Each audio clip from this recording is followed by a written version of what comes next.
반갑습니다, 대표님. 네, 안녕하세요. 네.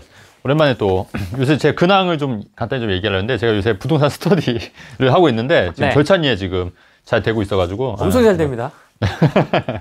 소수정예로다가. 네, 소수정의를 하고 있는데 이게 일방적인 그런 강의가 아니라 이게 쌍방향 소통 강의고 제가 또 이제 매주 이제 과제를 주어요. 그래서 이제 투자 물건을 본인들이 발굴해서 그걸 이제 발표하는 시간이 또 있거든요. 그래서 저도 이제 거기에 대해서 평가를 해주고 그런 식으로 진행이 되다 보니까 네. 굉장히 사람들이 굉장히 좋아하고 기존에 없던 강의다 이렇게 말씀하셔서 저도 굉장히 좀 뿌듯해하고 있습니다. 34살 미혼이시고 부모님과 여동생이 이제 같이 거주를 하고 계시고 어머니 명의에서 지금 이제 거주를 하고 계신데 본인 앞으로 투자를 많이 하신 분이에요. 그래서 굉장히 잘 하셨더라고요. 그리고 젊은 적폐. 네, 젊은 적폐. 그렇게 되시고 현재 순자산이 9억, 부채가 6억이고 뭐 순자산 비율도 상당히 괜찮은 편이시고요.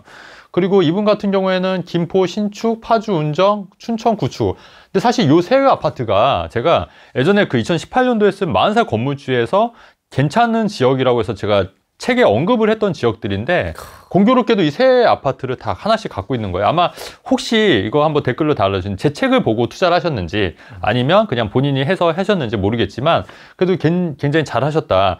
근데 이 춘천 구축 같은 경우에도 거의 매매가 전세가가 거의 붙어 있었기 때문에 거의 내 돈이 많이 안 들어왔을 거예요. 거의 무피. 네, 거의 무피로 했는데 이것도 1억 3,700에 구매를 했는데 전세가 1억 3천이니까 물론 이제 이때는 아마 전세가 좀 더 낮았을 거예요. 한 1억 2천 정도 됐을 거니까 한 1,700 정도 투자가 됐을 건데 지금 한 1억 6천 정도 한다고 하니까 네. 그래도 이것도 좀 많이 오른 거지 않습니까? 그래서 이것도 괜찮고 다만 이제 충남 내포 신도시 같은 경우에는 이제 제가 이제 한 번도 언급을 안 했으니까 이거는 본인이 발굴해서 사지 않았을까 제 개인적인 추측은 그렇습니다. 그래서 나 나머지는 대표님 거 보고 샀다. 네, 그러지 않았을까. 제 책을 보고 사셨거나 제 유튜브를 보고 하셨으면은 충분히 그럴 수도 있겠다 이런 생각이 들거든요. 발굴을 그렇게 생각이 되고 아니면 아니라고 말씀해 주세요.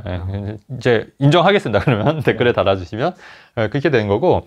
그래서 이분 같은 경우는 김포 시축을 2018년 4월에 분양을 했는데 요거는 그 당시에 미분양이 좀 있었기 때문에 아마 청약이 아닌 미분양으로 잡았을 가능성이 굉장히 높아요. 미분양을 잡았고 이게 분양가가 3억 5천인데 전세가 4억이니까 이미 원금은 다 회수를 한 상태죠. 그렇게 됐는데 지금 현재 6억 8천이라고 하니까 지금은 조금 떨어졌을 거예요. 그래서 그래도 뭐 6억이라고 하더라도 어쨌든 내가 산 금액보다는 분양가 3억 5천보다는 그래도 많이 오른 거지 않습니까? 그래서 굉장히 잘 사셨다. 그리고 파주 운정 2020년 12월에 분양을 받았는데 이것도 2024년 1월 입주 예정인데 보면은 일시적 1가구 2주택 제가 항상 같이 말씀드리는 거잖아요. 이거는 2020년 12월에 이제 사신 거니까 주택수에 아직 포함이 안 되는 겁니다. 주택수에 포함이 안 되기 때문에 이거는 지금 현재 주택은 아닌 거예요. 이해되시죠? 2021년 1월 1일부터 이제 아파트 분양권, 양도세 할 때는 분양권이 주택수에 포함이 되는 거예요. 그래서 이거는 이제 취득세에 포함이 안 되는 거고 다만 그때 왜 7월 달에 분양권도 취득세에 포함이 된 게 그게 7월 며칠이 있을 거예요. 710 대책인가 아마 그때 취득세 때 주택수에 포함이 되는 거고 양도세는 2020년 12월까지 그러니까 12월 말까지는 주택수에 포함이 안 됐기 때문에 현재 이것도 분양권도 입주 전 2024년 1월까지 입주 전에는 현재 주택수에 포함이 아닌 겁니다. 그래서 이거는 현재 주택수가 아닌 거고 현재 김포 아파트 하나 있는 거고 그 다음에 춘천 구축 아파트는 2021년 9월에 구입해서 현재 이제 갖고 있는 거니까 요거는 이제 아파트인 거고 자 파주 운정이나 이 분양권은 지금 현재 재산세도 안 내겠죠. 이제 등기를 한 게 아니기 때문에 재산세, 종부세 해당도 안 되는 거예요. 그 다음에 충남 내포 신도시 아파트 이것도 분양을 2011년을 분양을 받아서 2024년 10월에 입주 예정인데 요거는 주택인 거예요. 주택 그죠? 주택.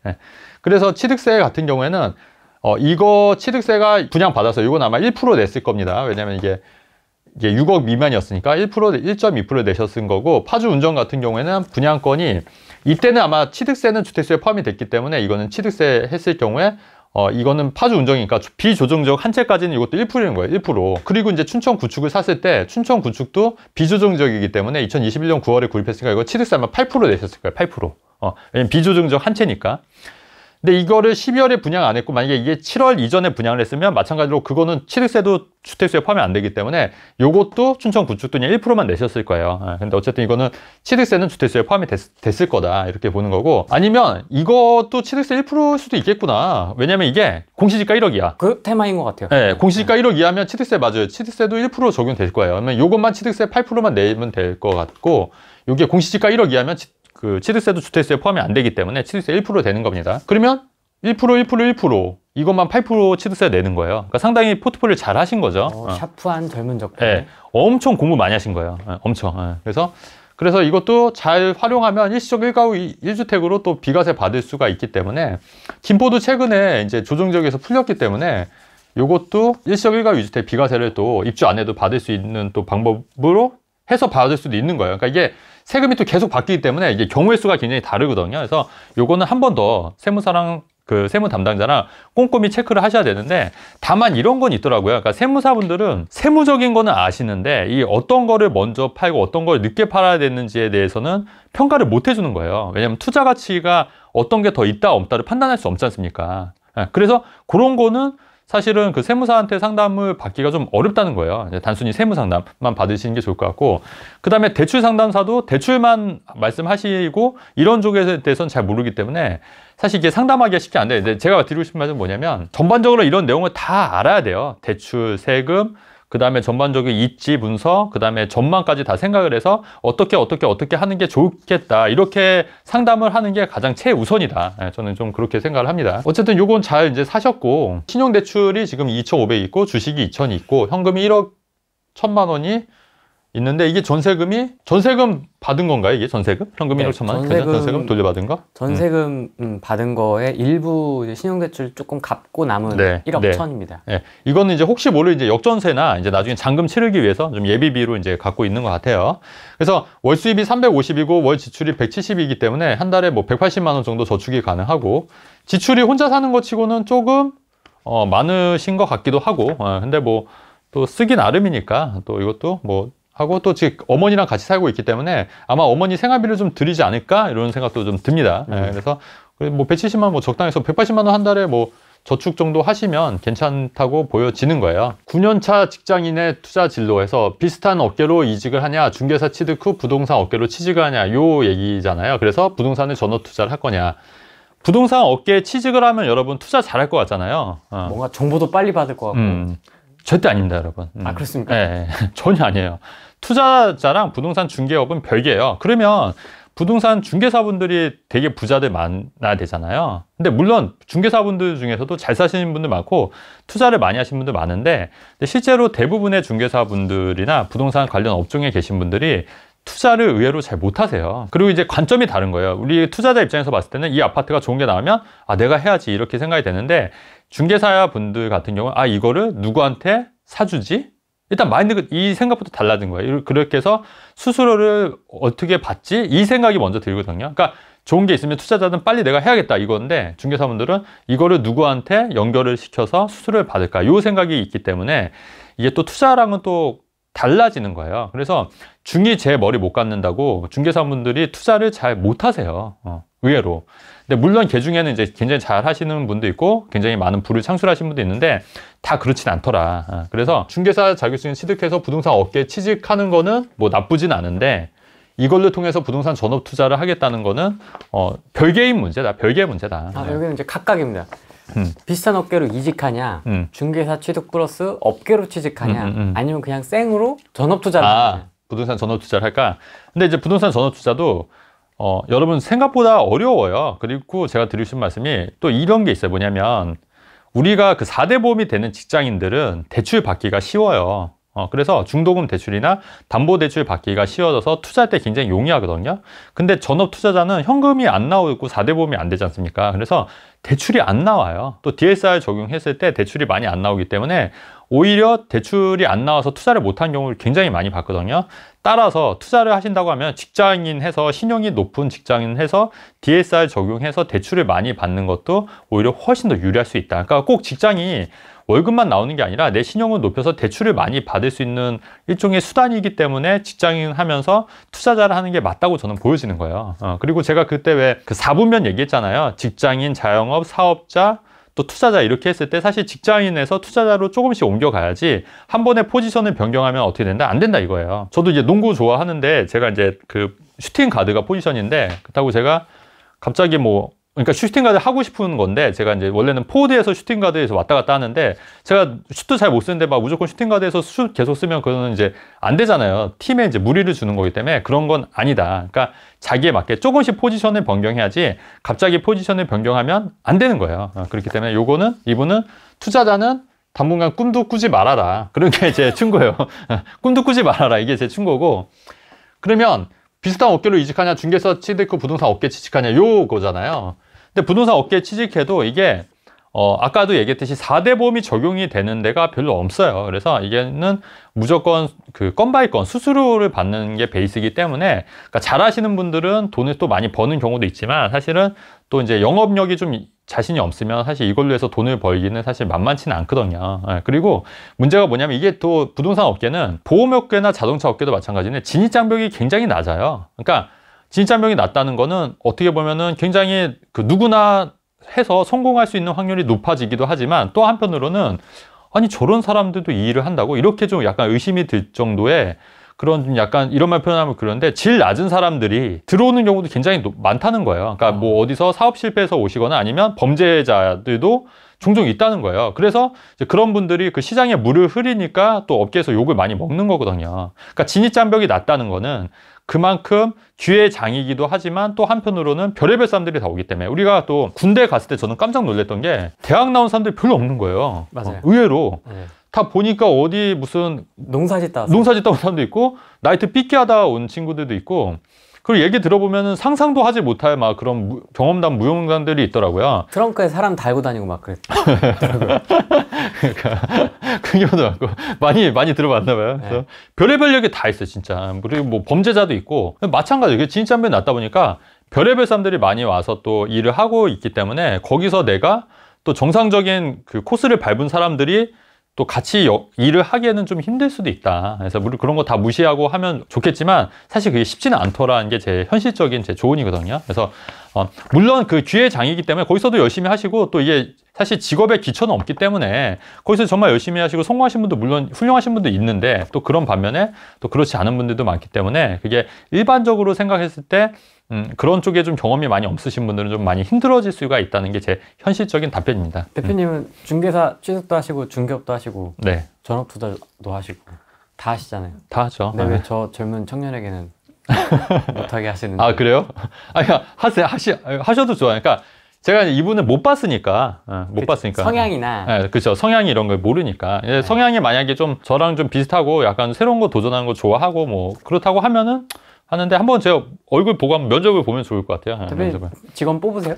직원 뽑죠. 저도 괜찮은 분들이 있으면 제가 또 직원 채용하려고 하니까 근데 이제 저는 이제 신입보다는 경력을 좀 선호하는 편이긴 하거든요. 왜냐면 신입은 또 이렇게 가르쳐야 되는 부분이 있기 때문에 경력직이 좀 오시면은 좋을 것 같다는 좀 생각이 들고 실제로 지금 경력직 뽑고 있어요. 안 그래도 이분은 26살부터 회사에 취업을 했었고요. 네. 중간에 한번 이직을 해서 현재 직장인 9년 차인데 네. 이분은 전업투자나 네. 부동산 업계 취직보다는 왜 지금도 잘하고 있기 때문에 그렇죠. 투자를 지금 뭐 퇴사 안 하고도 이렇게 많이 잘 세팅을 했지 않습니까?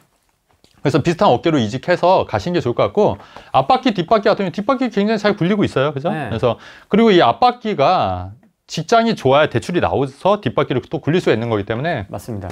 딴 생각하지 마시고 그냥 비슷한 업계로 이직하세요. 네. 꽝꽝 다 꽝입니다. 나오지 마세요. 네. 지옥입니다. 네. 자, 두 번째 분양권 2개 모두 정리할까? 둘 다 전세 주고 유지할까? 그러니까 분양권이 이거죠. 충남 내포 신도시랑 파주 운정 이게 분양권인데 자 일단은 분양권 같은 경우에는 예전에는 비조정 지역 같은 경우에 2년을 보유하면 양도세율이 일반 세율 6에서 45%였는데 이게 없어졌고 지금은 분양권 해서 1년이 지나지 않으면 70%, 1년이 지나면 60%예요. 입주 전까지. 그러니까 최소 60%의 세금을 내야 되거든요. 그럼 만약에 분양권을 정리하면서 1억이 만약에 남았다. 그럼 세금을 얼마 내야 되냐면 6천만 내야 된다는 얘기예요. 그것도 1년 지나서. 1년 지나야 된다. 1년 이내면 70%, 7천만 원을 내야 된다는 얘기거든요. 그러면 사실 남는 게 없어요. 그죠? 그러면 이거를 과연 정리하는 것보다 근데 파주 운정은 이때보다는 전세 가격이 많이 올라왔고 실제 분양 가격과 전세 가격이 거의 비슷할 거예요. 등기치고 2년이 지나면 어떻게 된다? 일반 세율이잖아요. 그러니까 등기치고 2년 채워서 일반 세율로 팔아라. 6에서 45%니까 요 일반 세율로 파시는 게 60% 내는 것보단 유리하시기 때문에, 그리고 파주 운전 같은 경우는 시간이 지나면 지날수록 GTX-A가 완공이 가까워지기 때문에 가격이 조금씩 오를 여지가 있다. 그렇기 때문에 이거는 무조건 갖고 가셔라, 이렇게 말씀드리고, 전세 놓으면은 사실 잔금 치르는데 전혀 지장이 없을 것 같다, 이 말씀 드리는 거고요. 그 다음에 충남 내포 신도시도 2021년 분양에서 2014년시 아직 시간이 있으니까 요거는 상황을 봐서 정 안 되면은 세금 내고 아니면은 좀 파는 것도 생각해 보실 것도 괜찮은데, 근데 여력이 된다고 하면 이것도 갖고 가시는 게 어떻겠나 하는 게 제 생각이고요. 그리고 여러분 또 이것도 있어요. 지금 내 채지만 일시적 일가 위주택은 나중에 다른 걸 처분하고 그 조건만 맞으면 두 채가 남았을 때도 일시적 일가 위주택이 적용이 되거든요. 내 채지만. 그래서 요거를 잘 연구를 해서 그 두 채를 비과세로 팔 수 있는 방법도 고민 한번 해보시는 것도 괜찮을 것 같다는 생각이 들거든요. 그래서 어쨌든 근데 그 기간이 또 맞아야 되잖아요. 몇 년 이내 팔아야 되는 기간. 그래서 그거를 잘 계산을 해서 가능하면, 그래서 그것도 한번 두 개는 이것들 중에서 하나만 비과세 받을 게 아니라 두 개 정도 비과세 받을 수 있는 방법을 찾아봐라. 예, 제가 그 말씀은 좀 조언을 드리고 싶습니다. 분양권 두 개 모두 정리 혹은 둘 다 전세 주고 유지했을 때 이거는 둘 다 전세 주고 유지하셔라. 저는 이렇게 말씀드리고 싶고요. 투자를 잘한 거네요. 네, 잘했습니다. 예. 그리고 가진 전세금이 1억, 왜냐면 또 내포 신도시도 분양가가 굉장히 낮았어요. 그래서 이것도 잘 사신 것 같아요. 굉장히 저평가돼 있을 때 산 거기 때문에 그렇게 막 리스크가 있지는 않을 것 같다. 이런 말씀 드리는 거고, 가진 전세금 1억 천을 일부러 빌라나 오피스텔 투자하고 경매로 월세 받는 투자 한 채 정도 하는 거는 오케이인데, 일단은 제가 말씀드린 게 빌라는 제가 아니라고 했죠.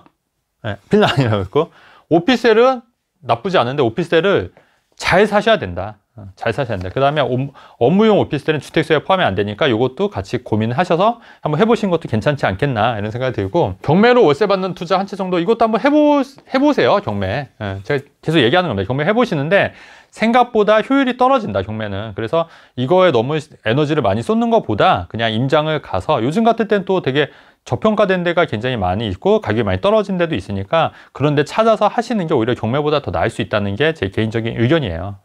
물론 경매 잘하신 분들은 경매로 하시면 되는데 일반인들이 하기엔 좀 힘들다, 이런 말씀 좀 드리는 거고, 저는 오피스텔 항상 강조 얘기하는 5채 갖고 있잖아요. 그래서 5채 했는데 거기서 월세를 꽤 그래도 몇백만 원 받고 있어요. 근데 오피스텔 차라리 그 돈을 아파트 투자하는 게 훨씬 더 이득이 되는 걸 저도 알고 있거든요. 근데 그럼에도 불구하고 제가 오피스텔을 하는 이유는 현금 흐름을 만들기 위해서예요. 현금 흐름. 왜냐면 자산만 계속 쌓아나가다 보면 현금 흐름이 없으면 생활이 굉장히 궁핍해진다는 거죠.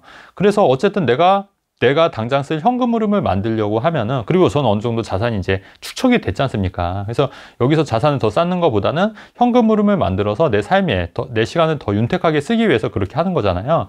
그런 의미에서 오피스텔 투자하는 거는 좋다는 거예요, 제 생각은. 근데 많은 분들이 오해해서 오피스텔 오르지도 않은 거 그거 왜 사냐 이렇게 말씀하시면 그 목적, 용도가 완전히 다른 거거든요, 개념 자체가. 아니, 월세 받아서 내가 행복하게 살려고 하는데 오피스텔 산다는데 뭐가 문제예요, 그게 사실은. 그렇기 때문에 여러분들도 생각을 잘 하셔야 돼요. 그러니까 내가 매매 차익 쪽으로 가면 오피스텔보다는 아파트로 하는 게 유리하죠. 근데 그게 아니라 내가 안정적으로 월세 받으면서 내 시간을 좀 더 자유롭게 쓰고 어느 정도 현금 흐름을 만들겠다면 오피스텔도 나쁘지 않다고 제가 누차 말씀을 드리는 거고, 상가를 하나 사게 되면 요새 상가가 10억에서 20억 정도 하지 않습니까?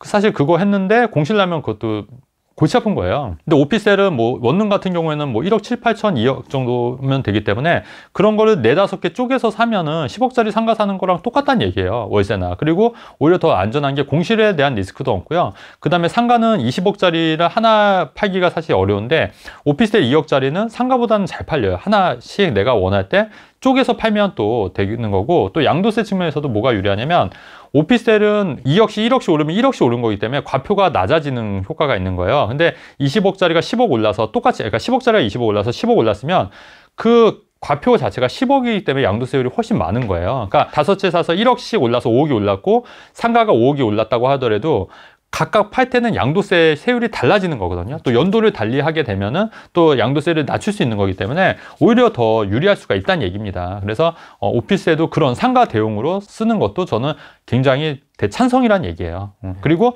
잘만 고르면 오르는 오피스텔도 있다는 게 실제 제 경험이고, 그런 오피스텔도 많이 있기 때문에 그런 걸 잘 찾으시면 되는데, 근데 지금은 금리가 높기 때문에 네. 조금 오피스텔 투자하는 거는 조금 아니긴 해요, 지금은. 그래서 금리가 좀 떨어지는 시점에 오피스텔 투자하는 건 괜찮은 것 같고, 오피스텔은 이슈가 두 개입니다. 오피스텔이 지금 좀 인기가 좀 주춤한 게 뭐냐면, 주택수에 포함이 돼 있기 때문에 그렇거든요. 주택수에 포함이 되기 때문에. 그래서 오피스텔이 주택수에서 빠지거나 아니면 최근에 그 주택임대사업자 관련해서 이제 좀 더 제도가 좀 나올 수도 있다고 보거든요. 그때 돼서 또 오피스텔도 주택임대사업자 지금보다 좀 더 혜택이 주어지는 조건으로 간다고 하면은 다시 오피스텔도 월세 받는데 조금 더 인기를 끌 여지가 있다. 그리고 지금은 매매가 전세가가 거의 붙어 있기 때문에 어떻게 보면은 지금 잘 찾으면은 최저가로도 오피스텔을 살 수 있다. 그래서 실제로 그렇게 오피스텔, 강남 오피스텔 투자하신 분도 여러 있는 걸 제가 알고 있거든요. 실제로 보신 분들, 이 방송에 나오신 분들 계시고, 그러니까 그런 방법도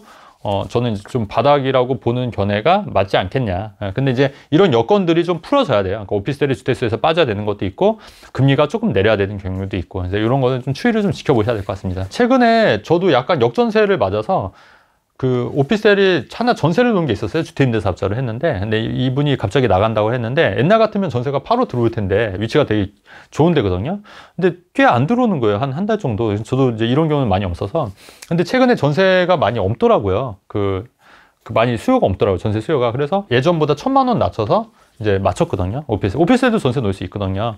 그렇게 해서 어제 계약이 돼서 이제 이번 주에 하는데, 근데 제가 또 가만히 생각해 보니까 이렇게 저는 한 채도 뭐 전세 안 나간다고 하니까 당장 만기가 12월 24일, 23일 딴 데 그 계약금을 했다고 해서 그때까지, 그러니까 만기는 좀 남았는데 빨리 나가겠다고 해서 저한테 이제 통보를 한 거니까, 그러면 아직 한 달밖에 안 남은 거잖아요. 그러니까 좀 약간 다급해지더라고요, 저도. 왜냐면 또 전세금 빼주려면 또 돈을 좀 끌어야 되니까. 근데 전세가 막상 안 나가니까. 근데 요즘 그 갭 투자자들도 되게 그럴 것 같아요. 저도 한 채 갖고도 그래도 신경이 쓰이는데, 이게 만약에 진짜 10채, 20채, 30채 정도 되면은 진짜 정신없을 것 같다는 생각이 들더라고요, 불현듯. 근데 요즘 그만큼 전세가 안 나가더라고요. 사실 이 사연은 제가 할까 말까 좀 고민을 많이 했거든요. 왜냐면 이분 같은 경우에는 순자산이 65억이에요. 부자. 예, 부자기 때문에, 아니, 내가 굳이 이거를 상담을 해드려야 되나? 이럴 정도로. 근데 가끔 저한테 이렇게 부자분들이 오시거든요. 그러면 제가 뭐라고 말씀을 드리지? 이렇게 좀 고민할 때가 있고, 실제로 어떤 경우에는 제가 오시지 말라고 상담 안 받는다고 거부한 경우도 있거든요. 여러분, 생각보다 부자들도 많아요. 그러니까 생각보다 돈이 없는 경우도 많지만 또 생각보다 부자들도 많기 때문에 이런 사례를 통해서 부자들은 어떤 고민이 있을까, 어떤 부동산 포트폴리오를 갖고 있는지 이런 거를 한번 같이 공유해 보고 싶어서 네. 제가 좀 얘기했습니다. 제가 뭐 이런 분들한테 제가 조언 드린다는 것보다는 같이 한번 공유하고 싶어서 이제 사연을 채택을 했고요. 다가구 주택을 갖고 있는 거예요. 그래서 이게 거의 뭐 이 자산의 이제 큰 비중을 차지하고 있는 거고, 역삼동에 3층이 다가구가 있는 거고, 월세를 630만 원 받고 있는 거고, 그리고 수원시 영통구 고시원에서 월세를 또 920만 원을 받고 있는 거예요. 월입니다, 월. 그렇게 해서 받고 있고, 근로소득도 월 800인 거고, 소득도 많으세요. 근데 제가 볼 때 이분은 역삼동 다가구 주택을 아마 그 부모님한테 증여받지 않았을까 이런 생각이 들어요. 왜냐면 이거를 스스로 읽었다고 하기에는 이런 상담 내용 이런 게 너무 약간 초보적인 질문들도 많이 있으셔서, 만약에 본인이 이렇게 자산을 읽었으면 초보적인 질문 아마 안 하셨을 거거든요. 그렇기 때문에 저는 이 다가구 주택이나 이 고시원은 부모님한테 증여받지 않았을까, 자수성가해서 한 것보다는 좀 증여받지 않았을까. 물론 이제 본인도 근로소득 월 800이면 굉장히 잘 하고 계신데 투자를 많이 해서 불리는 건 아닌 것 같다는 게 제 개인적인 견해입니다. 이것도 댓글로 한번 달아주세요. 제 말이 틀렸으면. 사실관계를. 사실관계. 그래서 은행 대출 이자가 월 460만 원이 나가고, 부가세, 임대소세, 종부세, 재산세 다 합쳐서 연 2천만 원이 나간다는 거예요. 그 정도 나가죠. 나가고. 근데 그래도 생활비는 400만 원에서 엄청 알뜰하신 편이에요, 사실. 굉장히 알뜰하신 편이다. 이 정도 자산을 갖고 계신 분인데, 근데 이제 자녀 등록금이 국제학교로 보내기 때문에 1년에 7천만 원이 드는 거예요. 7천만 원. 한 달에 600만 원. 교육비랑 생활비 합쳐서 한 1,000만 원, 월 1,000 이상이 나가는 거죠. 다만 임대소득이 있기 때문에, 대출 이자 제하고도 임대소득이 있기 때문에 이제 잘 생활이 되고 있으신데, 근데 이분은 그러면 고민이 뭘까요? 고민이 왜 있죠? 네. 근데 부자들도 고민이 있습니다, 여러분. 부자들도 고민이 있는데, 첫 번째가 이거예요. 지금 자산 상황에 리스크가 있는지. 여러분들 어떻게 생각하세요, 여러분? 리스크가 있나요? 저는 크게 없다고 보는데요. 자산 80억에 순자산 65억이고 대출 15억이면 상당히 양호한 거죠. 순자산 비율도 굉장히 양호한 거기 때문에 뭐 큰 리스크는 없을 것 같다는 게 제 생각인 거고, 잘 하고 계시다. 이게 뭐 본인이 읽으신 게 아니라 뭐 증여를 받으셨던, 어쨌든 지금 갖고 있는 거는 뭐 나쁘지 않다. 잘 하고 계신다. 강남에 다가구 주택 하나 있으면은 뭐 그 좋죠. 좋죠. 최고죠. 유물이지, 유물. 네. 대대손손. 네. 그렇게 하는 거. 그런데 의외로 제가 또 이 말씀 드릴 건데 의외로 상속세가 많이 나가요. 상속세가. 그래서 요거를 자녀들한테 할 때는 또 상속세로 많이 깎이기 때문에 그런 부분도 좀 고민을 해보셔야 되고, 일단은 이제 이분 같은 경우에 이제 증여 상속 관련해서도 좀 고민을 좀 하셔야 될 것 같아요. 물론 이제 지금 나이가 아직 젊으셔서 좀 이제 한데 미리미리 이제 자녀들 앞으로 미리미리 상속세 이런 거 하기 위해서는 미리미리 좀 증여를 통해서 미리미리 재산을 좀 이렇게 이전하는 것도 좀 필요하지 않을까. 개인적으로 좀 그런 생각이 들고요. 대출 이자 상승에 대한 부담. 왜냐하면 금리가 오르니까 대출 이자가 전보다는 많아졌다는 거거든요. 그래서 그런 부분에 대해서 좀 고민이 있으신 것 같고, 그 다음에 부동산 포트폴리오를 다시 짜야 하는지. 그래서 이제 다가구 주택에 사시면 이제 다만 이런 건 있어요. 주거 환경이 조금 열악하다. 그래서 일반적으로 이제 새 아파트, 강남의 또 신축 아파트 같은 경우에는 굉장히 주거 환경이 그래도 좀 좋지 않습니까? 그래서 만약에 이걸 주거 환경을 좀 개선하고 싶으시다면 수원에 있는 고시원을 파시고 다가구 주택에서 그냥 여기는 임대로 주시고 본인은 아파트에 사시는 것도 나쁘지 않을 것 같다는 생각이 들거든요. 근데 그렇게 되면 이제 다가구 주택 때문에 이제 강남에 있는 아파트는 취득세가 이제 8%가 되는 거죠. 8%가 되는 겁니다. 근데 이거 처분하기가 좀 힘드실 거예요. 왜냐면 이게 또 계속 예전에 쌌을 때 사신 거를 계속 이제 역삼동이니까 금액이 올라갔을 거 아니에요. 그래서 이제 되신 것 같고, 그리고 여러분들 또 이게 다가구 주택 같은 경우 제가 또 한 말씀 드리는 게 뭐냐면, 다가구 주택에서 월세를 만약에 1,000만 원을 받아요, 한 달에. 다가구 주택에서. 이거 세금 있나요? 월세 1,000만 원? 내지 않아요? 안 냅니다. 그러니까 1주택일 때는. 1주택일 때는 그 월세가 얼마든지 간에 그 세금이 안 나와요. 다만 공시지가가 9억 이하. 공시지가 9억 이하의 주택일 때 1주택자는 이 양도소득세 얘기하는 게 아니라 내가 받는 거 있지 않습니까? 임대소득세를 아예 안 내는 거예요. 근데 이게 9억이 다 넘으면 내는 거예요, 그때는. 근데 지금 양도세는 지금 현행 9억에서 10억으로 늘어났지 않습니까? 근데 이거는 아직 안 늘어났어요. 근데 이것도 늘어난다는 얘기가 있거든요, 12억으로. 근데 공시지가 9억이면 웬만한 서울 수도권의 다가구 주택 같은 경우에는 다 넘어요. 그래서 지금은 세금을 거의 다 내는 거예요. 근데 이제 지방 같은 경우에는 9억 안 되는 경우도 굉장히 많거든요. 그럴 경우에 1주택자는 임대소득에 대해서는 세금이 얼마든지 간에 비과세가 되는 거기 때문에 이런 부분도 여러분들 참고해서 아셔야 되는데, 근데 이분은 이미 9억 공시가 훨씬 넘을 거 아닙니까? 그러니까 이분은 세금이 나오는 거예요. 그래서 고시원을, 그러니까 만약에 이게 9억 이하여서 월세를 이거를 받더라도 세금 한 푼도 안 내면은 고시원 건물을 사는 거는 조금 안 사는 게 나을 수도 있었다는 얘기인데, 어차피 이분은 세금이 내시는 거예요. 공시가 9억이 넘어가기 때문에. 그렇기 때문에 이렇게 두 개를 해서 월세를 받고 있는 거다. 이렇게 이해하셔도 되는 거예요. 부모님 별도 세대로 분리해 놓았는데 지금은 세대를 합치하는지 세금이 유리한지. 부모님 별도 세대로 두 분 모두 노령연금 수령 중. 이게 이제 같이 사는 자녀가 자산이 많으면 이제 연금이 안 나오는 거예요, 노령연금이. 그래서 이걸 이제 세대를 분리하는 케이스거든요. 부모님과 이렇게 별도 세대로 안 하고 합가했을 때는 노부모 부양 특공이 되지 않습니까? 근데 이분 같은 경우는 노부모 청약 특공이 그걸 바라고 하시는 건 아닐 거 아닙니까? 근데 합가에서 좋은 점은 딱히 없을 것 같아요. 그렇기 때문에 굳이 뭐 합가를 하실 필요는 없지 않겠냐. 그리고 지금 현재 노령연금을 받기 위해서 별도 세대로 분리했기 때문에 그냥 계속 유지하시는 게 나을 것 같다. 자, 아무리 생각해봤는데 합가에서 좋을 점은 없는 것 같아요. 특별히. 합가는 건 아닌 것 같다. 세금적으로 유리한 면이 없다. 제가 알기로는 없습니다.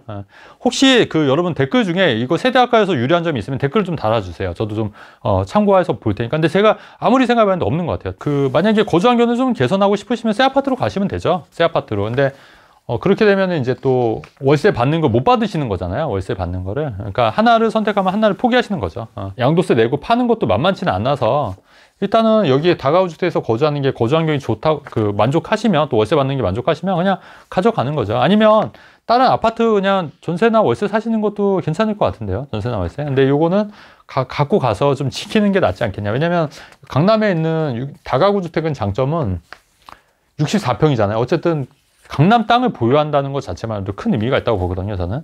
그래서 이 강남 땅값은 계속 올라갈 거니까 이 가치도 뭐 계속 오를 거다. 나중에 그리고 다가구를 허물고 또 건물을 올릴 수도 있는 거예요, 사실은. 그렇기 때문에 요거를 뭐 파는 것보다는, 또 양도세 내고 파는 것보다는 갖고 가시는 게 훨씬 낫지 않겠냐. 그래서 그렇게 좀 생각이 됩니다. 기타 충고나 조언 같은 경우에는 제가 뭐 따로 드릴 게 있나요?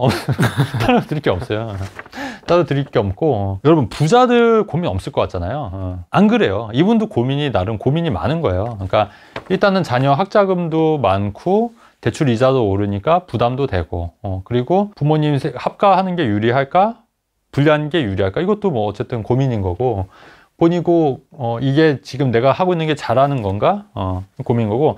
제가 만난 그 부자 중에 한 분은 차가 되게 엄청난 명품차거든요. 명품차, 슈퍼카. 네, 슈퍼카인데 이거를 차를 잘 못 세우겠다는 거예요. 왜냐면 누가 살짝 긁을까 봐. 살짝 긁으면 그것도 화가 날 수 있는 거잖아요. 그렇죠. 근데 저 한번 여러분 이 얘기 한번 들어보세요. 저는 자전거가 있거든요. 자전거가 그 누가 선물로 준 거예요. 중고 자전거인데, 근데 대부분 자전거를 어떻게 잠그잖아요. 잠그거든요. 근데 저는 안 잠궈요. 왜냐면 그냥 가져가면 가져가는 거나 이렇게 생각해요. 왜냐면 너무 낡은 거니까 하나 사면. 근데 그게 좋은 게 뭐냐면, 그 제가 되게 그 번거로운 거 싫어하잖아요. 자전거 세우고 잠그는 게 되게 귀찮아요. 안 그런가요, 여러분? 공감하잖아요. 근데 자전거 딱 세워놓고 저는 안 잠궈요. 그냥 가져가면 그만이기 때문에. 그러니까 마음이 되게 홀가분한 거예요. 홀가분. 근데 제가 한편은 또 이런 생각도 해봤거든요. 명품 시계 만약에 롤렉스 만약에 2천만 원짜리 샀는데 사우나 가면 불안하지 않을까요? 그러면 불안하고 생각하면 찐부자가 아니라고 하는데, 그러면 저는 역시 찐부자가 아닌 거죠. 2천만 원짜리 해서 막 잃어버리면 어쩔까, 이런 불안한 마음이 들면은 그거는 부자가 아닌 건데, 내가 그냥 산 거잖아요. 내가 좀 더 만족하기 위해서. 근데 그게 정말로 만족하는 거냐, 그건 또 아니라는 거죠. 마찬가지로 자동차 슈퍼카를 타도 물론 행복감이 있지만 누가 긁을까, 누가 파손시킬까 걱정이 돼서 밤잠을 못 자면 그게 정말 행복한 삶이냐, 이건 한번 돌이켜봐야 된다는 얘기죠. 그래서 제 생각은 돈이 많다고 행복한 건 꼭 아니다. 그리고 돈이 많다고 꼭 이게 고민이 없는 것도 아니다. 그리고 이 사람은 행복하지 않을 것이다.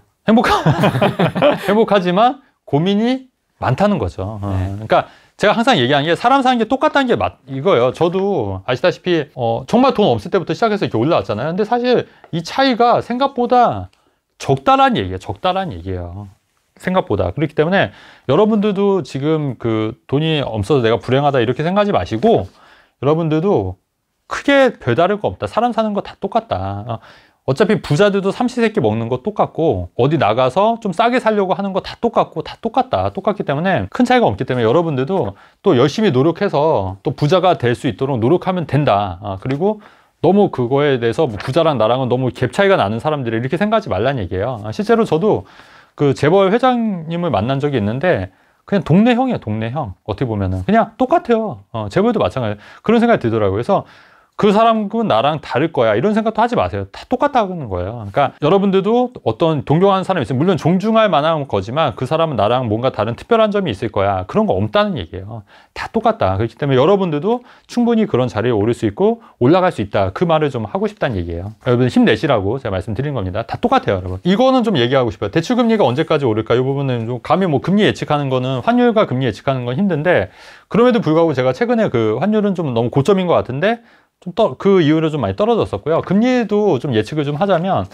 저는 금리는 이제 최근에 그 CPI가 이제 정점을 찍었다는 그런 뉴스도 있었고, 그래서 내년 상반기에 한번 좀 금리가 더 오르고 거기에서 이제 끝나서 좀 정점으로 가서 여기서 멈추지 않을까, 유지를 하거나 좀 떨어지지 않을까, 이렇게 보고 있거든요. 그래서 저는 피크는 지났다고 보거든요. 제 생각은. 물론 이제 또 어떻게 변할지 모르겠지만 피크는 지났다. 피크. 그러니까 금리가 고점으로 가는 피크는 지났고, 아직 정점을, 그러니까 지금은 절정 단계이기 때문에 결말에서 좀 더 오를 수 있지만 여기서 더 훨씬 오르거나 하지는 않을 것 같다는 게 제 개인적인 생각이기 때문에, 짧게 가실 거면 고정금리 하시는 게 맞을 것 같고요.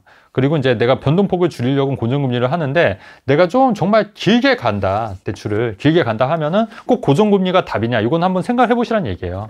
그러니까 10년, 20년 봤을 때 고정금리가 답이냐, 이거는 또 아닐 수 있다는 얘기거든요. 그러니까 그 부분도 같이 고민해 보시는 것도 괜찮지 않을까 해서 제가 좀 말씀을 드리는 겁니다. 이분의 고민을 정리를 하자면 리스크가 없다. 네. 포트폴리오도 딱히 바꿀 게 없다. 네, 그렇죠. 별도 세대 분리 네. 다시 합칠 것도 없다.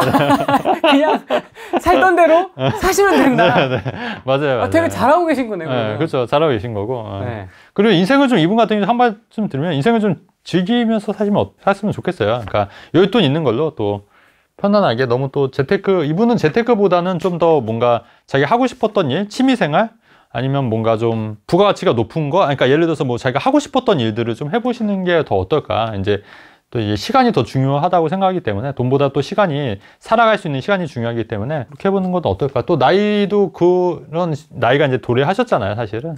그래서 이제 제2의 인생을 어떤 식으로 살아볼까, 그런 것도 한번 고민해보는 것도 괜찮을 것 같습니다. 국제학교, 중학교도 있고 고등학교도 그렇죠. 있어요. 중학교 둘 다 있어요. 그렇죠. 초등학교도 있고. 아 그래요? 저 좀 빡세다. 그럼 저걸 3년, 6년 이렇게 해야 되는 거잖아요. 그렇죠. 이거 약가예요, 약가. 1년에 1억 들어요, 1년. 대표님 왜 안 보내세요? 그러니까 대치동 왔잖아요. 그러니까 대치동은 강남에서 그냥 서민들, 진짜 국제학교 보내는 사람들은 더 하는 거고. 제주도 막 이런데. 그렇죠. 그런데. 그런데 이제 그런 데가 더 훨씬 드는 거죠. 강남에 학원 가는 거는 나름 교육에 관심 있는 서민들이에요, 서민들. 어떻게 보면. 나름 서민이다? 나름 서민들. 그러니까 이게 한도 끝도 없는 거예요, 한도 끝도. 돈 많은 분들은 또 자녀 교육비 엄청나게 하시는 분도 있고, 또 유학 보내신 분도 계시고, 그런 분들 계시는 거죠, 뭐. 그러니까 이게 다, 생각이 다 달라요. 생각이 다 달라서, 또, 그 돈에 어떻게 쓰냐에 따라서 또 다 달라지는 거기 때문에. 그러니까 돈이 꼭 중요한 건 아니다, 여러분. 그 말씀을 드리고. 여기까지. 공감이 잘 안 됩니다. 공감이 안 가요? 900만 원을 벌고 생활비로 300만 원 쓰시고, 대부분 부동산 투자하신 분들이 굉장히 그 알뜰하세요. 그러니까 제가 항상 느낀 게 뭐냐면, 주식 부자들은 차도 좋은 거, 그 다음에 현금도 많이 써요. 꼭 그렇지도 않아요, 주식도. 그렇긴 한데, 그래도. 그리고 뭐, 비트코인 부자들도 좀 약간 더. 근데 부동산 부자들은 되게 검소한 것 같아요, 상대적으로. 저도 좀 그런 편이기도 하고, 좀 검소한 편이다. 페라리 타는데. 저는 대표님의 임팔라가 좋습니다. 네. 이제 바꾸려고 하는데, 저도 이제 좋은 걸로. 조금 좋은 걸로 한 단계 업그레이드. 시그니처 같은 건데, 저한테는. 이게 처음 만났을 때부터 그 차여가지고. 아, 그래요? 왠지 새 걸로 바꾸면 섭섭할 것 같아요. 자, 그래서 이분 같은 경우 2022년 9월에 평촌에 전세를 거주 중이시고, 현금으로 거주 중이고, 순자산이 23억이세요. 그래서 정말 많이 불리셨다. 근데 이 사연 중에 처음 투자가 8천만 원 갖고 시작을 했다고 하더라고요. 그죠? 네. 정말 작은 돈으로 시작을 했는데 지금 이렇게 순자산이 많이 불어났지 않습니까? 그래서 이거는 여러분 그냥 하는 얘기가 아니라, 여러분 여기 이제 관심 많으신 분들은 아시지만, 초보자들은 쟤네 투기꾼 얘기 뭐 하는 거야, 듣기 싫어, 막 이렇게 하신 분도 있잖아요. 근데 여러분 현실을 좀 냉철하게 바라보면, 적은 돈으로 자산을 불릴 수 있는 방법이, 합법적으로 불릴 수 있는 방법이 부동산 투자도 나쁘지 않다는 얘기를 좀 하고 싶은 거고, 저도 무이푼으로 시작을 했지 않습니까? 하지만 부동산 투자를 잘해서 이렇게 경제적 성과를 이뤘고, 또 그거를 노하우를 또 다른 사람들한테 전파하면서 나름 보람을 갖고 있는 거거든요. 그래서 여러분들도 조금만 더 긍정적으로 좀 바라보셔서 부동산 투자를 긍정적으로 바라보시면 어떨까 싶은 생각도 들고, 또 한편으로 또 말씀드리고 싶은 건 뭐냐면, 하락론자들이 얘기하는 게 뭐냐면, 저런 부동산 투기꾼들, 쟤네들 때문에 사회 좀먹는 거다 이렇게 하지만, 정작 IMF 때나 이럴 때는 집을 살 사람이 없어서 그때 집을 산 사람들은 애국자 대접을 받았던 거예요. 마찬가지로 지금도 미분양 나고 넘쳐나고 있지 않습니까? 그럼 정부에서 집을 사달라고 규제나 이런 걸 완화할 가능성이 있어요. 그러면 그때 집을 사주는 사람들은 애국자가 되는 거예요. 왜냐하면 건설 경기를 살리는 거거든요. 그래서 국가가 돌아가는 거예요. 만약에 아무도 집을 안 사면, 그러면 건설사도 망하고 국가가 망하는 겁니다. 그러니까 그렇기 때문에 투자자나 집을 사주는 사람들이 또 국가에 이바지하는 것도 있다는 얘기예요, 여러분. 근데 이거를 너무 부정적으로 생각하실 필요가 없다는 얘기예요. 그게 사회가 돌아가는 방향인 거예요. 그렇게 되는 거고, 그리고 또 어떤 분들도 이런 말씀하세요. 너희들 때문에 사회 악이다. 근데 정작 그분들은 이렇게 바닥일 때, 떨어질 때 정말 손해 안 보려고 사는 거잖아요. 이때 살려고 지금 타이밍 기다리는 거 아닙니까? 본인들 손해 안 보려고 하는 거잖아요. 그래서 제가 예전에 어떤 주식으로 되게 성공하신 분의 책을 읽었는데, 그분 책에서 이런 구절이 있어요. 주가가 떨어졌을 때는 도와준다는 마음으로 주식을 사고, 주가가 많이 올랐을 때는 다른 사람들한테 이 이익을 공유하기 위해서 판다, 이런 마음으로 주식을 한다고 하더라고요. 근데 저는 그 말도 정말 일리가 있다고 봐요. 그러니까 그분은 주식 투자를, 주가가 많이 떨어졌으니까 이 주식을 내가 삼으로써 이 기업을 도와주기 위해서 내가 주식을 사는 거다. 그리고 주가가 많이 올랐으면 내가 이만큼 수익이 났으니까, 물론 더 오를 수도 있겠지만 이거를 또 다른 사람들한테 공유하기 위해서 주식을 판다, 이런 마음으로 하기 때문에 더 잘 된다. 근데 마찬가지로 부동산이 떨어지고 건설 경기 미분양 넘쳐나고 할 때 투자자들 안 사주면 그럼 누가 삽니까? 그럼 국가가 망하는 거기 때문에 너무 이렇게 색안경을 낄 필요도 없는 거고요. 그리고 정작 여러분들도 내가 가장 손해보지 않으려고 부동산 하락하기만을 기다리는 거기 때문에, 그게 그 국가를 위해서 떨어지기를 바라고 또 미래 세대를 위해서 그렇게 한다. 이거는 그냥 말뿐인 거고 현실적으로 본인들 손해 안 보려고 하는 게 가장 큰 거잖아요, 사실은. 예. 그렇기 때문에 이런 것도 색안경 끼고 볼 필요도 없다. 저는 그 말씀 좀 꼭 드리고 싶어서 말씀드리는 겁니다. 그래서 다주택자로 늘린 거예요. 엄청나게 뭐 보증금 해서 다 조금씩 올랐지 않습니까? 천안 두장동. 그래서 이렇게 해서 분양권까지도 해서 엄청나게 해서 그러니까 이렇게 늘렸으니까 이제 자산도 늘어난 거죠, 당연히. 그래서 시기도 잘 만났고 잘 투자하셨고 그래서 굉장히 그다음에 이렇게 숨은 고수들도 많다. 근데 다만 이제 좀 아쉬운 거는 뭐냐면 지금은 흐름이 바뀌었어요, 여러분. 그러니까 뭐냐면 조정적이 해제가 됐지 않습니까, 수도권에. 그러면 지금은 지방보다는 이제 앞으로는 수도권이 많이 떨어졌었거든요. 근데 조정적이 해제가 됐다는 거는 그만큼 지방이 예전에 그 메리트가 있었던 거예요. 비조정적의 메리트가. 근데 비조정적의 메리트가 없어졌기 때문에 지금은 지방에서 어떻게 해야 된다? 수도권으로 와야 된다는 얘기예요. 그래서 천안 두정동, 둔산동, 차암동, 전주 인후동, 김천 이런 거는 어떻게 하면 된다? 조금씩 처분하셔라. 처분하시는 게 맞을 것 같아요. 처분해서 수도권으로 옮기시던지 아니면 말씀하신 것처럼 이제 어느 정도 이제 자산을 키웠으니까 현금 흐름을 만들 건지 이 방향성을 좀 제시를 해야 될 것 같고 계속 이대로 계속 개수를 늘려가면 제가 문제가 뭐라 그랬죠? 언젠가 연정세가 나서 조금 한 번에 무너질 수도 있다. 이게 첫 번째 이유고 두 번째는 팔아야 돈인 거지. 주택수만 많다고 자산이 커지는 건 아니고 삶의 질은 떨어진다. 본인은 계속 여기 살 수밖에 없는 거잖아요, 평촌에서.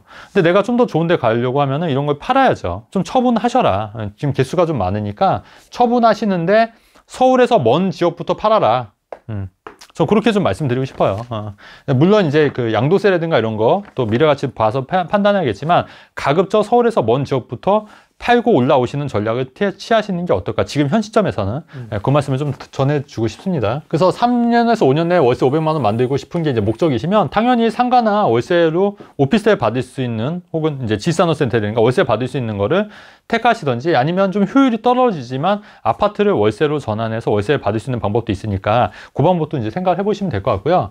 아파트 팔고 상가를 구입하는 것도 생각하는 것도 나쁘지 않는데 상가를 살려면 정말 잘 사셔야 되거든요. 그래서 분양 상가보다는 이왕이면은 이제 이미 매매가 돼 있는 거, 그다음에 분양 상가라고 하더라도 뭐 국민은행이나 이렇게 좀 우량 기업이 들어있는 거는 장난을 못 치거든요. 장난을 친다는 건 뭐냐면 예를 들어서 이제 시행사랑 임차인이랑 장난 이렇게 짜 맞추는 거예요. 그러니까 월세를 좀 높게 잡아서 뒷돈을 주는 거거든요. 그러니까 뭐 편의점이라든가 이런 거는 충분히 그럴 수 있거든요. 근데 사실 국민은행이나 뭐 이렇게 삼성화재 이런 대기업하고는 그렇게 할 수가 없어요. 그렇기 때문에 그런 데가 우량한 임차인이 맞춰져 있는 상가 이런 데를 뭐 싸게 분양을 받으시던가 아니면 뭐 그런 매매를 사서 임대가 맞춰진 상가를 하시던가 이렇게 하시면 좀 더 리스크를 줄일 수 있다. 그 다음에 목 좋은 상가를 잘 고르고 자신이 없으면 상가를 하지 말아라. 자신 없으면 차라리 오피스텔 여러 채로 가는 전략도 있다고 제가 누차 말씀을 드리는 겁니다. 아파트 보유하면서 월세 전환, 아파트도 조금씩 포트폴리오를 바꾸면서 전환해야죠. 그 다음에 현금 흐름을 포기하고 모두 팔고 똘똘한 강남을 아파트 매수를 할까. 그렇게 되면 현금 흐름이 500만 원이 안 나오니까 요거는 본인이 어떻게 하시냐에 따라 다른 거예요. 그 다음에 이분 나이가 어떻게 되죠? 41살입니다. 그러면 뭐 충분히 강남 아파트 강남 아파트 뭐 가는 것도 나쁘진 않을 것 같은데 이거는 이제 본인 판단이신 거고 순자산 23억이면은 강남 아파트 뭐 조금 돈 보태면 갈 수 있죠. 갈 수 있으니까 그것도 한번 고려해 보시는 것도 전 나쁘지 않다고 봐요. 아직 젊고 자녀가 어리시다고 하면은. 근데 이거는 이제 좀 선택의 문제니까 좀 어떻게 해야 될지는 좀 봐야 될 것 같고 그 다음에 아파트만 계속 투자할지 상가 투자할지 해서 상가보다는 제가 볼 때는 뭐 자신 없으면 다른 대안도 있으니까 오피스텔도 있고 뭐 다른 대안도 오피스텔이 있으니까 그런 것도 한번 고민해 보시라는 말씀 드리고 싶고요. 그 다음에 부부 공동명의가 법인 투자보다 그러니까 이분 같은 경우에는 자산이 이렇게 됐는데 부부 합해서 공시지가 6억으로 쪼개니까 종부세 부담이 적다는 거예요.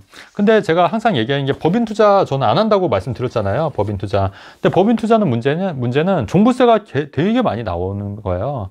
그래서 그때 끝물일 때 저는 그 법인 투자 안 한다고 말씀드렸고 그렇게 메리트 없을 거라고 말씀을 드렸습니다. 누차 프레임TV에서도 몇 번 얘기했는데 근데 이분도 법인 안 하고 그냥 이렇게 하니까 오히려 종부세 부담이 적은 거예요. 그래서 꼭 이렇게 법인 투자가 꼭 정답은 아니다. 이 말씀 드리는 거고 또 한 가지는 뭐냐면 법인 투자를 하면은 이 법인 자금을 또 개인으로 옮길 때 굉장히 힘들 수가 있고 그래서 법인에 돈이 이렇게 쌓여 있는 경우가 많거든요.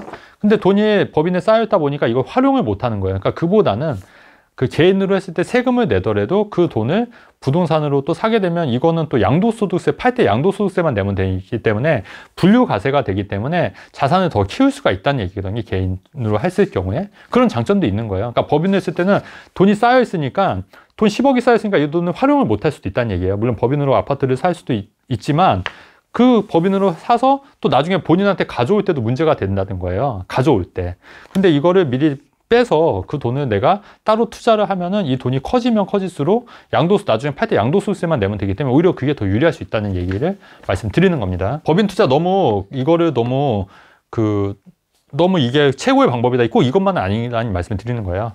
그러니까 그거를 증명하는 게 이 사례인 거예요. 그래서 이분도 그 말씀 하더라고요. 그래서 개인 부부 공동 명의로 했기 때문에 종부세 부담이 더 적다. 이런 얘기를 했거든요. 그러니까 그 말이 맞는 거예요.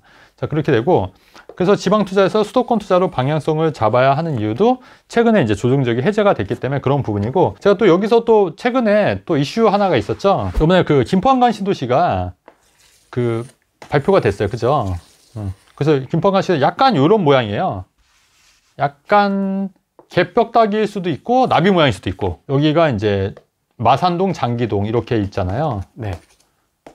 근데 지금 여기를 이렇게 덮어서 하겠다는 거예요. 그 다음에 여기 양곡지구가 있어요. 양곡지구. 근데 여기를 이렇게 덮어서 이제 신도시 만들겠다는 거예요. 그리고 여기 이제 5호선을 뚫어준다는 얘기잖아요. 5호선.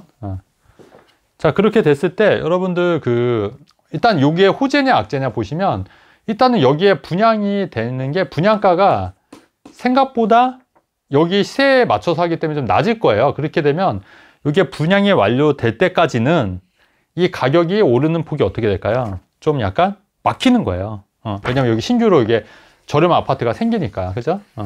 근데 중장기적으로 봤을 때는 여기가 다 하나의 묶음으로 좋아지기 때문에 전반적으로 다 좋아진다. 장기적으로는 호재인데 단기적으로 이 분양이 완료될 때까지는 가격이 저항선이 있을 수 있다. 이렇게 이해하시면 돼요. 요거는. 그리고 양곡지구도 김포한강 신도시에 붙어 있었지만 따로였지만 요거 이렇게 연결이 되면 요 양곡지구도 어떻게 보면 수혜 지역이라고 보는 거예요. 그러니까 딱 붙어 있었지만 이제 한강 신도시로 연결이 되면은 굉장히 여기도 좀 메리트가 있을 것 같고, 이거는 꼭 어떤 경우냐면 그 마곡지구 같은 경우에도 그 발산지구랑 이렇게 딱 붙어 있어요. 발산지구가 마곡에. 네, 맞습니다. 네. 근데 여기도 마곡이 오르니까 발산지구도 같이 올랐거든요. 수명산 파크라든가 이런 지역들도. 그래서 요것도 그런 관점에서 봤을 때는 양곡지구도 호재 지역이기도 하다. 그리고 또 이런 것도 있어요. 지금 5호선이 얘기가 있지 않습니까? 근데 5호선이 어디가 연결이 되냐면 김포공항에서 가는 거예요. 김포공항. 근데 김포한강 신도시 가기 전에 정차하는 역들이 있어요. 근데 이 정차하는 역들을 김포한강 신도시 가기 전에 정차하는 검단도 지나갈 수 있거든요. 검단, 김포한강 신도시 가기 전에 김포공항과 붙어 있는 이런 역들 주변의 아파트들은 원래 역세권 아파트가 아닌데 역세권 아파트가 되는 거지 않습니까? 그죠? 근데 그런 데는 발표가 완전히 확정이 되면 어떨까요? 이제 좋아질 수밖에 없는 거예요. 그리고 이런 데는 여기 입주 물량에 비해서 상대적으로 영향을 더 받을까요? 덜 받을까요? 덜 받는 거예요. 그렇기 때문에 여기가 조금 더 빨리 움직일 수 있다. 저는 그렇게 보는 거거든요. 그래서 이거 되게 중요한 얘기입니다, 여러분. 핵심적인 내용이고, 요 얘기만 잘 들어도 여러분 또 자산 증식에 엄청난 도움이 될 수도 있는 얘기예요. 그래서 제가 또 후레인 TV니까 또 여기서 얘기를 하는 겁니다. 제 말을 잘 듣고 거시적인 관점을 갖고 여러분들이 어떻게 자금 계획에 맞춰서 접근하냐에 따라서 추후에 이 자금이 몇천 몇억이 더 불어날 수 있다는 거를 꼭 말씀드리고 싶습니다. 그래서 여러분, 이분 같은 경우에도 그러면서 이 지방을 다 정리해서 지금 제가 힌트 드렸지 않습니까? 그죠? 김포한강 신도시 이것도 큰 이슈예요. 그래서 이 이슈만 잘 타도 또 돈 벌 수 있는 기회들이 또 쫙 열리는 거거든요. 그래서 이분 같은 경우는 이거를 정리하시고 수도권으로 오셔라.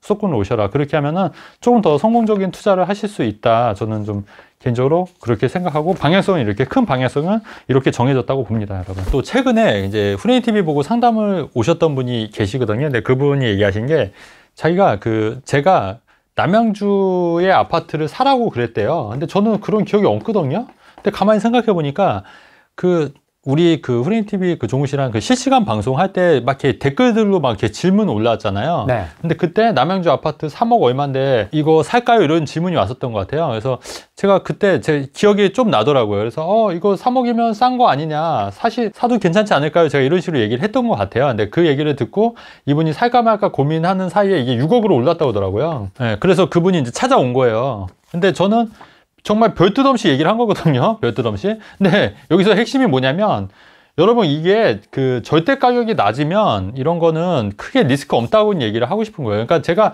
이 남양주 아파트를 찾아보지도 않았고 그리고 뭐 제가 뭐라고 말씀드린 건 아닌데 그냥 실시간 방송이 막 이렇게 댓글들 올라오니까 그 정도 가격이면은 뭐 나쁘지 않을 것 같은데 이제 이 얘기를 제가 가볍게 던진 건데 그분은 이제 그게 굉장히 이게 가슴에 많이 남았던 거예요. 그때 살 걸 못 산 거에 대해서 후회가 있었던 거죠.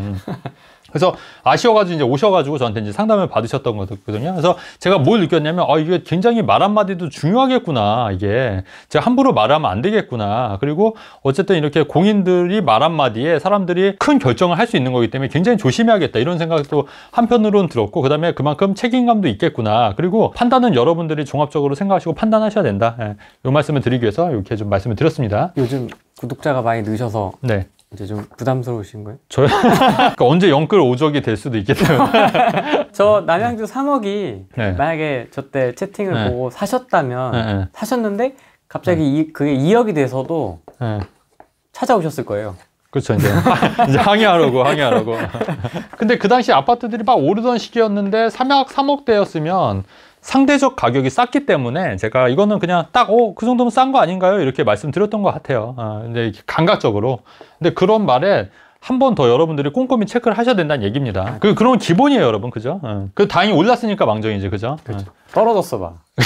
그렇죠. 영끌 7적 해가지고 추가되는 거죠. 그래도 7번째 안에 들면 영광이죠. 이분 같은 경우에는 본인하고 아내를 있는데 혼인으로 인한 일가구 이주택. 이건 제가 방송에서 여러 번 누차 강조하던 부분인데 이분도 잘 하고 계신 거고, 기본적으로 후레인TV 구독자분들은 수준들이 중상이다. 그래서 다른 채널보다는 되게 이제 수준들이 높으시다는 거를 알고 있기 때문에 잘 하고 계신 거고, 중랑구에 3억 3천에 매수했고 거주하시고, 순자산이 9억 2천이고 대출이 4억 8,400이니까 뭐 순자산 뷰도 굉장히 좋으시고, 중랑구 아파트를 이제 3억 3천 살고, 노원구 아파트 단지도 이제 와이프 명의로 사서 일시적 1가구 2주택을 만들었고, 혼인신고는 애를 낳는 시점에 하려고 한다는 거예요. 혼인신고 하고 나서 몇 년 팔면 되죠? 5년 이내만 팔면 된다고 그랬죠? 5년 이내. 그래서 혼인신고하고 5년 이내 이제 이 거주 요건을 채운 아파트를 팔면 비과세, 나머지 하나도 비과세 받을 수 있어서 일시적 1가구 2주택, 혼인으로 인한 일시적 1가구 2주택 비과세 된다.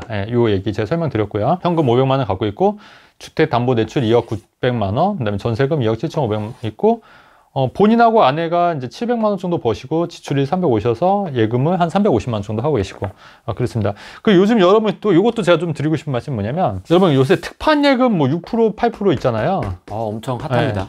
근데 이게 보면은 한도가 있어요, 한도가. 그리고 기간이 짧기 때문에 사실 큰 의미는 없다고 봅니다. 6개월. 그렇죠. 기간이 짧기 때문에 사실은 이만큼 되는 것도 아니고, 그 다음에 여러분 제가 또 하나 말씀드리고 싶은 게 뭐냐면, 1억을 만약에 5% 예금에 맡겼다. 그러면 이자가 얼마죠? 1년에? 500이잖아요. 500. 근데 여기에서 이자 소득세 15.4%를 떼는 거예요. 네. 근데 이제 만약에 100만 원씩 매달 100만 원 적금으로 1200만 원씩 5%다. 그러면 이거 이자는 얼마일까요? 100만 원씩 적금이다, 적금. 그렇게 이거는 계산하기 어렵잖아요. 그래서 사실 이거는 계산하는 식이 있어요. 그래서 어떻게 계산하냐면 100만 원 곱하기 2의 그 개월수, 1년이면 12 곱하기 13, n 플러스 곱하기 12분의 금리 0.05.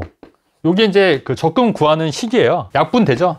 약분 배웠잖아요. 그러면 50 곱하기 13 곱하기 100분의 5가 되는 거니까 약분 되죠? 2. 그러면 65만 원의 절반, 그러면 32만 5천 원이 나와요. 이게 적금 이자인 거예요. 이거 적금 이자.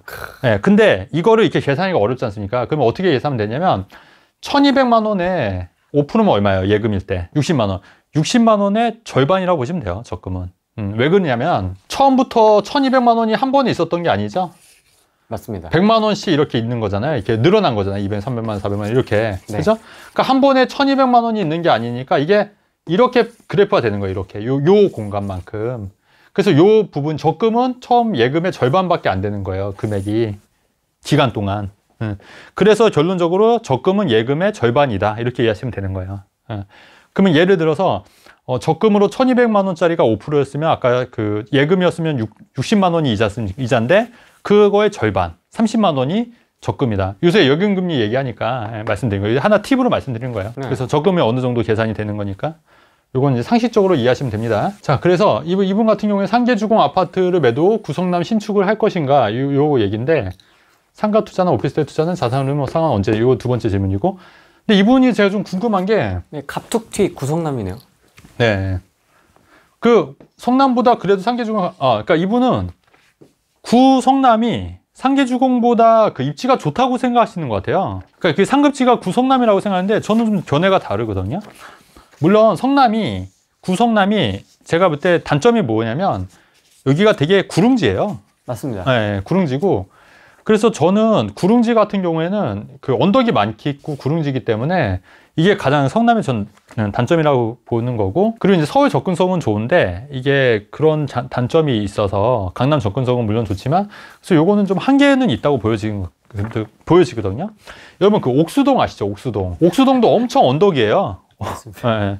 그래서 거기가 압구정동이랑 한강만 보는 바로지만 가격이 물론 세긴 센데 그래도 그렇게 막 그 최고 입지로 조건이 좋은 게 아닌 게 약간 구릉지기 때문에 그래요. 물론 이제 한남동도 약간 구릉지지만 이 경사도가 확실히 다르거든요. 옥수동은. 성남도 마찬가지로 보거든요. 그래서 성남이 지금 상계동보다 더 급지가 좋냐? 저는 그거에 동의할 수 없다는 얘기예요.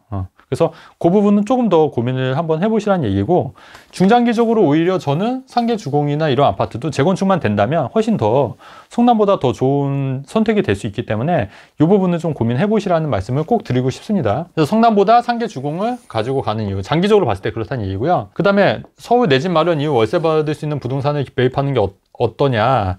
근데 이 부분도 좋은데 일단은 이거를 해서 두 개를 비과세 받아서 일단은 순서를 어떻게 해야 되냐면 오피스텔이 이제 주택수요 포함이잖아요.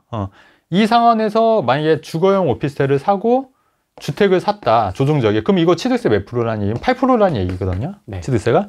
그러니까 어떻게 하면 돼요? 먼저 이거 두 개를 팔아서 취득세 6억까지 1%, 9억까지 2% 그 일반 세율로 취득세 내시면 되고 그 다음에 비조정적 한 채까지도 더 살 수가 있죠. 취득세 1%에서 3% 내외로 해서 그리고 나서 오피스텔을 사셔라. 순서를 그렇게. 근데 이거 두 개는 어차피 비과세 받아야 되니까 다 팔고 다시 이렇게 세팅하셔야 된다는 얘기예요. 1번, 2번, 3번. 근데 만약에 비조정적 아파트 내가 안 산다 그러면 바로 오피스텔 사셔도 되는 거고 월세 받을 거면. 그래서 요 순서를 지켜야 되기 때문에 일단은 이거를 다 처분하셔야 된다. 왜냐면 물론 업무용 오피스텔은 상관이 없는데 주거용 오피스텔 같은 경우는 주택수에 포함이 되기 때문에 다른 거 살 때 취득세 영향을 끼치기 때문에 요 순서를 지켜야 된다는 말씀을 드리는 거예요. 서울 내 집 마련 이후 월세 받을 수 있는 부동산 매입하는 것도 오케이. 그것도 나쁘지 않은데 이런 원리를 이해하시고 순서를 좀 지켰으면 좋겠다. 이 말씀 드리는 거고요. 자, 그리고 돈 벌다 끝나는 인생 줄이면서 돈 버는 인생 요거에 대해서 말씀드리고 싶으면 최근에 제가 좀 깨달은 게 있어요. 뭐냐면 이런 거예요. 저도 이제 한편으로는 나는 뭐 인생이 뭐 이래 돈만 버는 게 내 인생인가 뭐 이런 생각도 들 때가 있었거든요, 사실은. 근데 제가 가만히 생각을 해봤어요. 그래서 저는 아시다시피 취미가 뭘까? 내가 취미가 스타크래프트. 개포동 테란의 황제. 스타크래프트도 맞아요. 요새 많이 하고 그다음에 뭐 수영하고 농구하고 그다음에 사람 만나면서 뭐 얘기하는 거 좋아하고 뭐 술을 한 잔 먹고 이런 게 뭐 이게 제 취미더라고요. 제가 진짜 행복한 게 뭘까 생각을 해봤거든요. 제 자신에 대해서 행복한 게 뭘까. 근데 제가 가장 행복한 거는 돈을 쓸 때보다 돈을 벌 때가 좋은 것 같아요. 그러니까 돈을 벌 때가 행복감도 있고 만족도가 높은 거고 그 다음에 사람들하고 얘기할 때도 시시콜콜한 얘기보다는 사업 얘기, 일 얘기, 특히 사업 얘기할 때가 정말 재밌어요. 눈이 제가 초롱초롱 빛나거든요. 그러면 제 취미가 뭘까 생각해보면 뭐 글 쓰는 것도 있고요. 글 써서 책 내고 이런 것도 사실은 이게 제 취미였던 거예요. 그 다음에 돈 버는 거 이것도 제 취미였던 거예요. 돈 버는 게 자체가 취미였던 거죠. 그리고 어떻게 보면은 또 다른 사람들한테 조언해줘서 이 사람들이 잘 되는 걸 보는 것도 제 취미였던 거예요, 취미. 이게 제가 진짜 행복해지는 길이었던 게 아닐까. 이런 거는 부수적이었던 거고. 근데 제가 이런 거를, 이건 진짜 내가 돈 벌려고 억지로 하는 거 아닌가 이렇게 생각했었는데 가만히 돌이켜보니까 아니었다는 거죠. 내가 좋아서 하는 거예요, 다 좋아서. 물론 이제 그 과정이 좀 짜증나고 힘들 수도 있고. 그리고 사실 프로님 TV 나와서 이렇게 촬영하는 것도 사실 번거롭기도 하잖아요, 한편으로는. 근데 또 찍고 나서 보면 보람되고 약간 희열감도 느끼고, 또 이 방송 보고 방송 잘 봤다고 연락 오시는 분들 보면 또 감사하고, 투자 조언 드려서 잘 되시는 분들 보시면 너무 뿌듯하고, 이게 다 제가 행복해지기 위해서 하는 거지 않겠냐, 이런 생각이 들더라고요. 그래서 여러분들도 제가 이 말씀을 드린 이유가, 이렇게 돈 벌고 내가 왜 열심히 살아야 되나 이런 생각이 들 수가 있거든요, 사람이. 특히 남자들 같은 경우에는. 근데 한편으로는 그러면 내가 돈만 막 쓰는 삶을 살 거냐 하면은 그게 정말 행복할까 생각해보면 아니라는 얘기죠. 만약에 너 한 달 하루에 무조건 100만 원씩 써 이러면 행복할까?